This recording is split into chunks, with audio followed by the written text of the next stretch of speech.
Le sujet que nous allons proposer ce soir, et en même temps, on ne va pas faire trop long, Inch'Allah Azza wa Jal, on va évoquer quelques points qui sont indispensables en termes de spiritualité concernant ce mois de Ramadan, qui est un mois béni, comme vous le savez, et qui est une bénédiction sur l'ensemble des croyants et des croyantes. Comme vous le savez, Allah Azza wa Jal nous a décrit le mois de Ramadan parmi ses caractéristiques comme étant le mois, entre autres, de la révélation.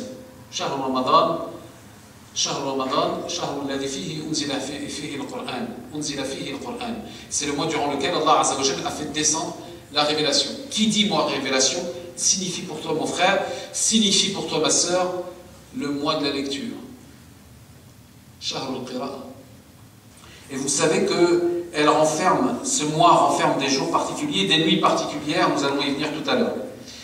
Sachez que parmi les caractéristiques, je vais ne pas prendre une méthodologie très classée parce qu'il y a beaucoup de choses à dire sur ce mois, donc on va donner quelques caractéristiques et on va nous rappeler, peut-être pas avoir la prétention d'apprendre, mais nous rappeler un certain nombre de points qui sont des points essentiels. La première de ces choses, c'est que l'insan yasumillahi azza wa jal. Il n'y a pas une action qui est plus valorisée auprès d'Allah azza wa jal que quelqu'un qui jeûne. Pourquoi? Parce que mon frère, lorsque tu pries, ma sœur, lorsque tu pries, les gens te voient. Quand tu fais le hajj, les gens te voient. Quand tu fais sadaqa, malheureusement, des fois, les gens te voient.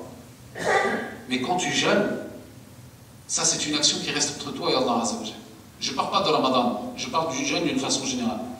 Sachez également, subhanallah, qu'il n'y a pas un acte dans lequel il y a une sincérité plus grande que deux points, le jeûne et l'accomplissement des ablutions.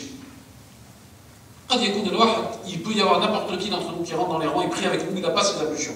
Et personne d'entre nous ne le saura. Et le wudu, les ablutions, qu'on regarde parfois comme une chose peu importante, qui est une clé importante de notre prière et de notre spiritualité, est un point qu'il faut particulièrement souligner.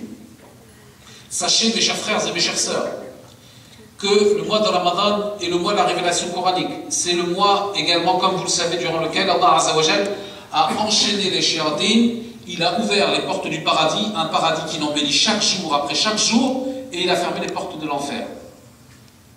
Et pourtant, nous commettons des erreurs. Et pourtant, nous continuons à trébucher, malgré le fait que nous sommes en état de jeûne. Deux raisons. La première, l'élève, le maître a commencé à se passer de l'élève. Qui est le maître? Qui est l'élève? Le maître, c'est Shaitan, et l'élève, c'est toi. Et Shaitan, parfois, il nous commande tellement au quotidien que même lorsqu'il n'est plus là, eh ben, on continue à marcher comme une poule qui n'a plus sa tête.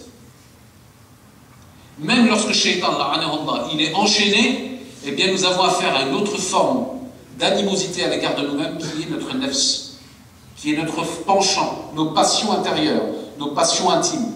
Mais alhamdoulilah, comme vous le savez, le jeûne, sous sa forme la plus générale, est un moyen efficace et important pour un jeune, pour un jeune, surtout pour un jeune ou une jeune, d'éviter de tomber dans le piège de l'adultère. Le prophète sallallahu alayhi wa sallam s'est adressé aux jeunes et il leur a conseillé de se marier. Quant à celui d'entre vous qui ne peut pas, falyasoum, alors qu'il jeûne. Et des fois, subhanallah, on a du mal à donner la valeur que les paroles du prophète sallallahu alayhi wa sallam méritent. Les frères, des fois, ils posent des questions, ils disent « Mon frère, j'ai envie de me marier, c'est difficile, on est dans une société difficile. » Tu verras que si tu vas dans certains pays musulmans, ce sera encore plus dur. Ici, c'est difficile, c'est très difficile. Mais dans certains pays musulmans, c'est mieux aussi. Il ne faut pas rêver. Il ne faut pas rêver. Donc ici, on revient à la parole du prophète sallallahu alayhi wa sallam. « Oh, vous les jeunes, mariez-vous. Quant à celui ou celle d'entre vous qui ne peut pas, alors qu'il jeûne. » Pourquoi vous n'avez pas remarqué? Lorsque vous jeûnez, les passions, elles s'affaiblissent. Le regard, il devient un peu plus contrôlé. Je n'ai même plus la force d'accomplir le marsiya. J'ai même plus la force d'accomplir l'illégal ou l'illicite.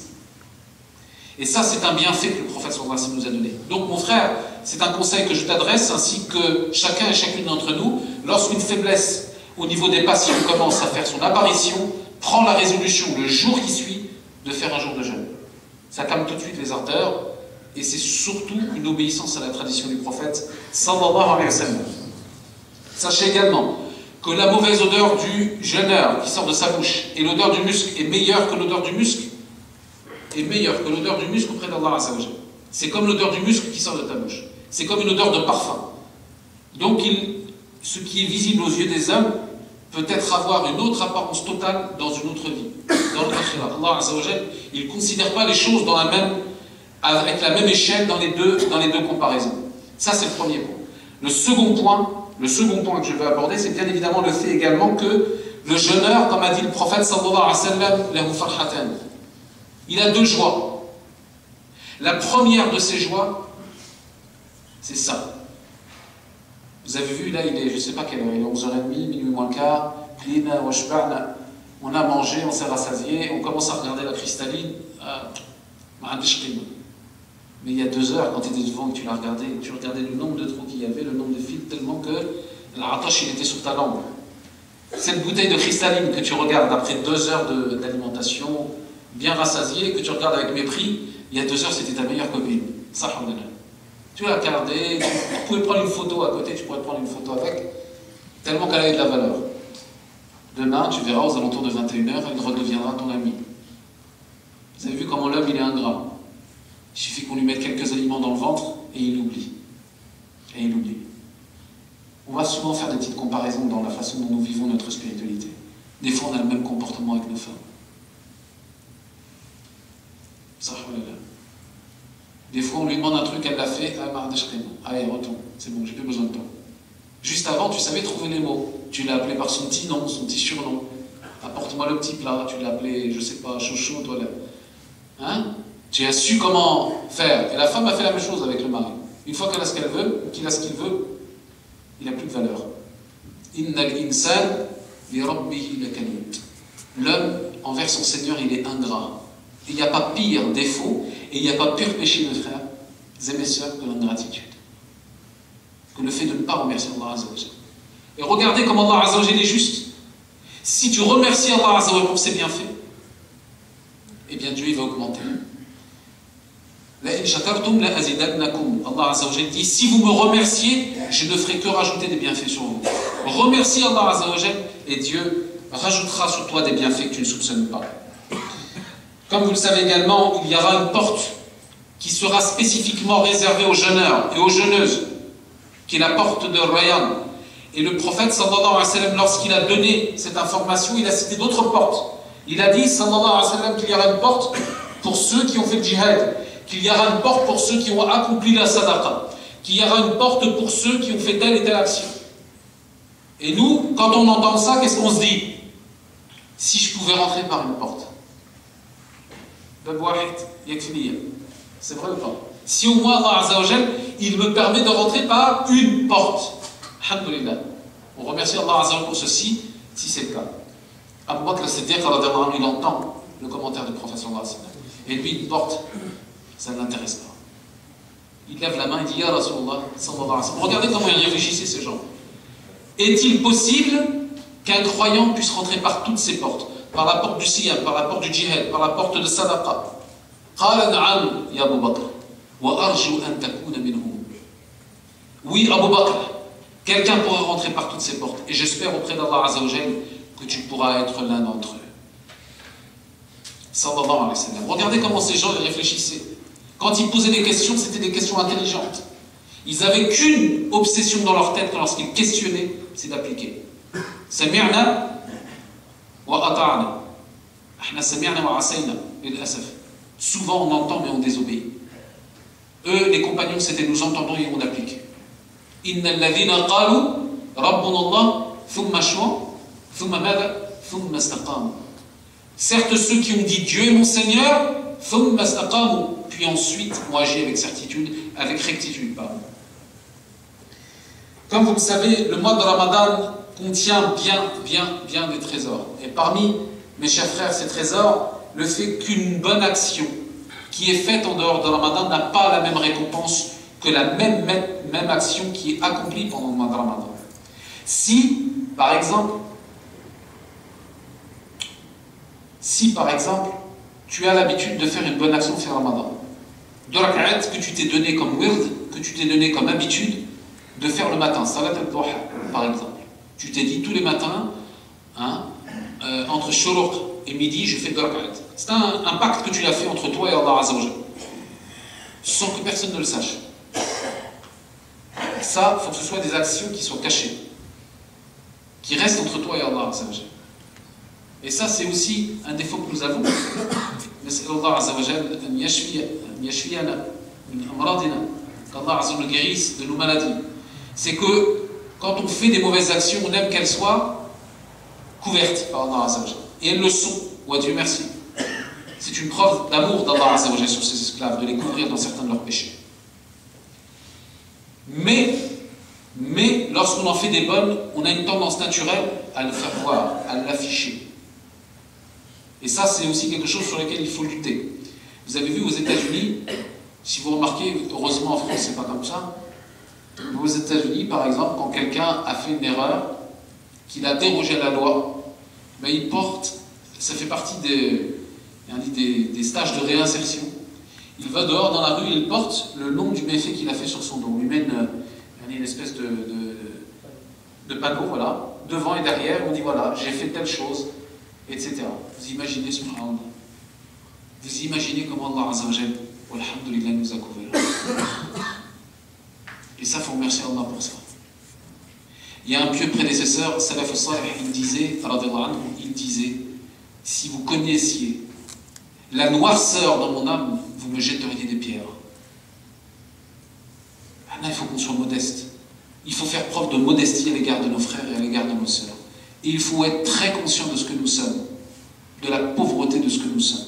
Ça fait partie des clés de Ramadan, d'être modeste, de progresser par Allah Azza wa Jal.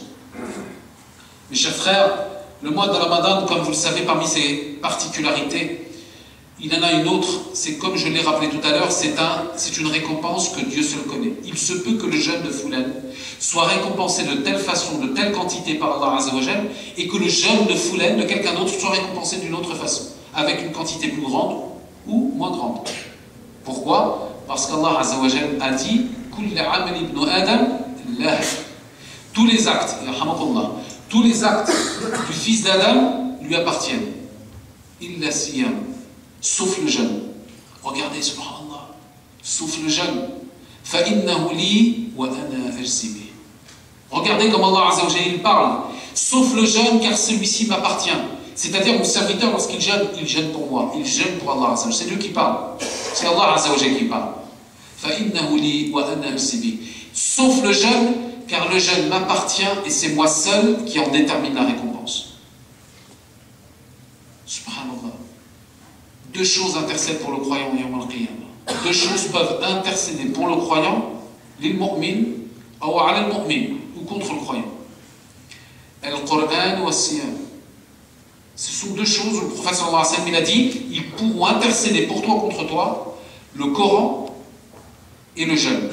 Le Coran, pourquoi? Parce qu'il va intercéder pour toi, ya Abdallah, lorsqu'il va se présenter devant Allah Azza wa Jal et qu'il dira, j'ai empêché mon serviteur Foulen de dormir la nuit parce qu'il était habitué à se lever et à lire le Mus'haf. Quant au jeûne, j'ai empêché ton serviteur de pouvoir goûter la soif et la faim pour ton noble visage. On demande à Allah Azza wa Jal que le Coran et le jeûne intercèdent pour nous, mes frères, les mes sœurs. Parmi les trésors qu'Allah Azza wa Jal nous a donnés durant ce mois de Ramadan, et je vais prendre un exemple qui nous parle un peu plus. Je suppose qu'ici, comme ailleurs, il y a des périodes de soldes.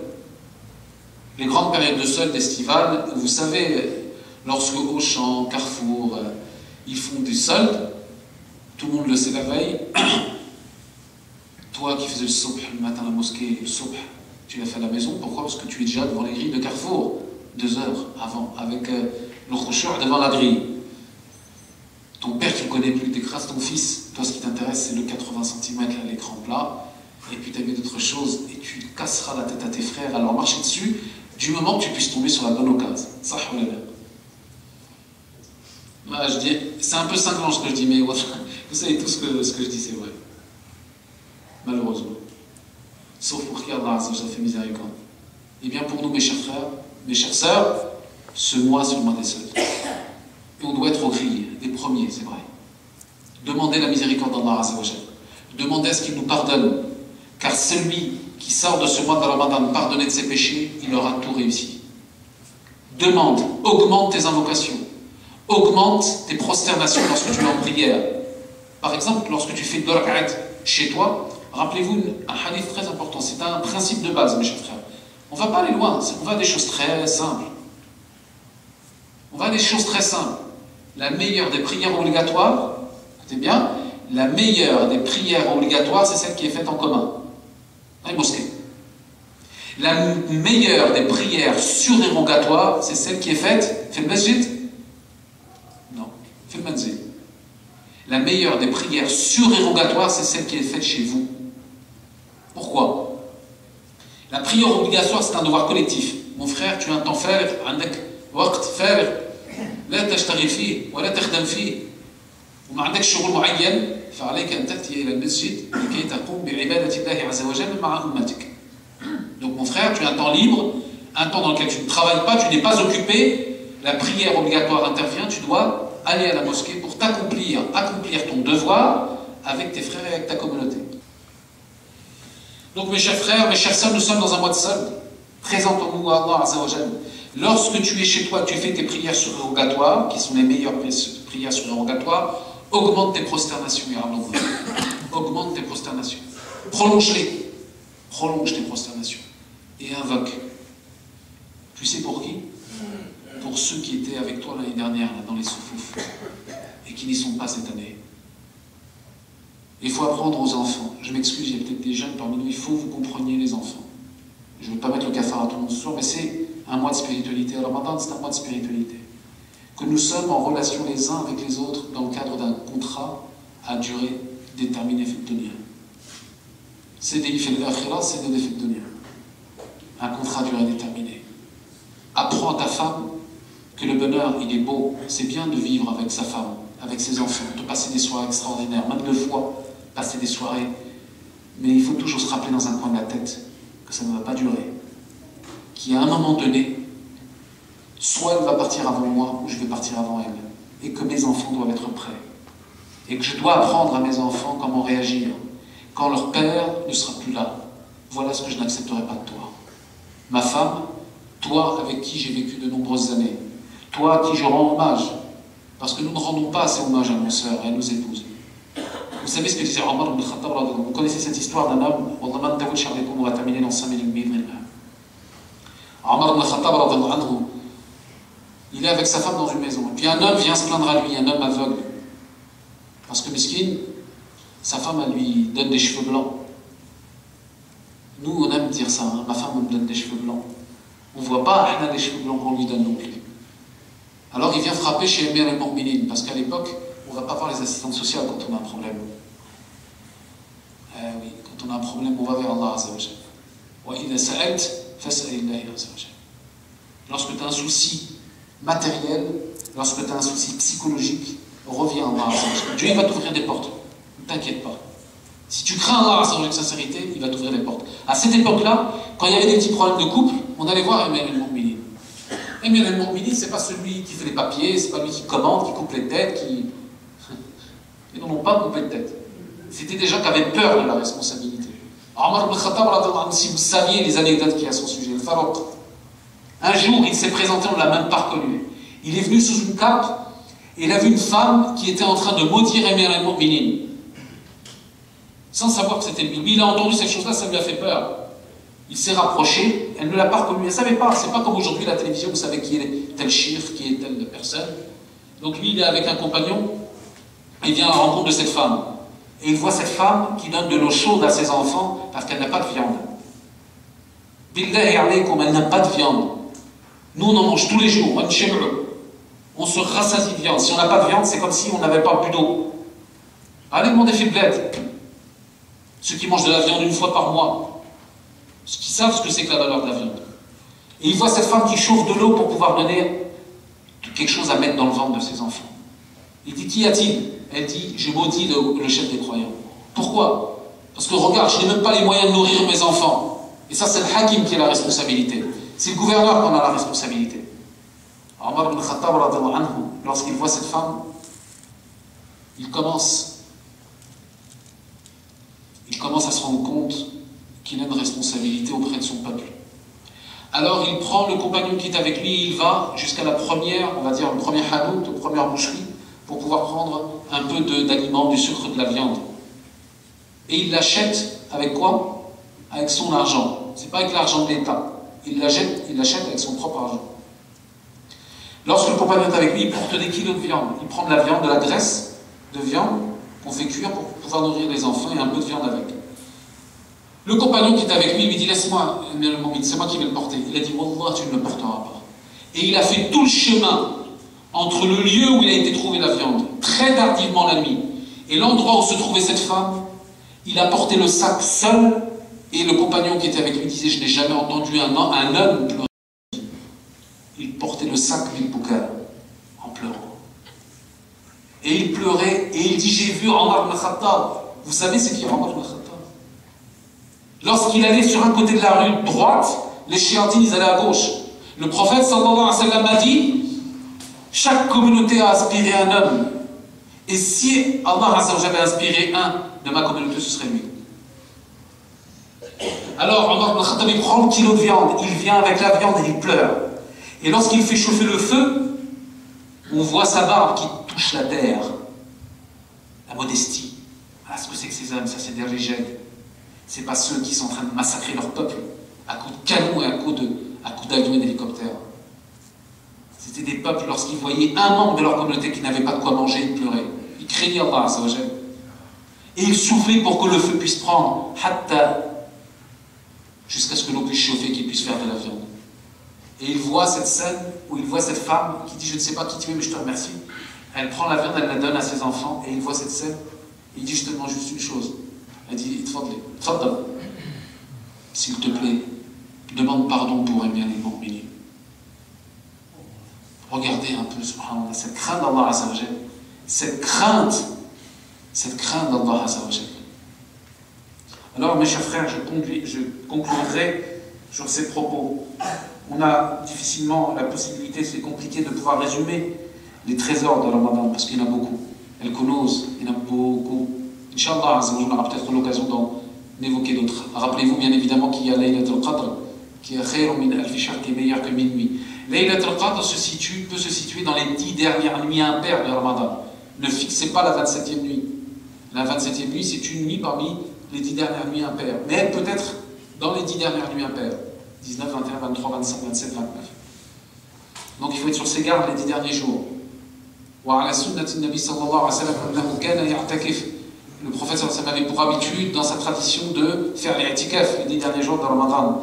Et on a posé la question à Aïcha, de savoir quelle était la parole qu'il avait l'habitude de dire et l'invocation qu'il avait l'habitude de prononcer durant les 10 derniers jours. Et il disait, cette dua qu'on a souvent l'habitude d'entendre en arabe, mais qui a un sens profond, wallah, et un sens très profond.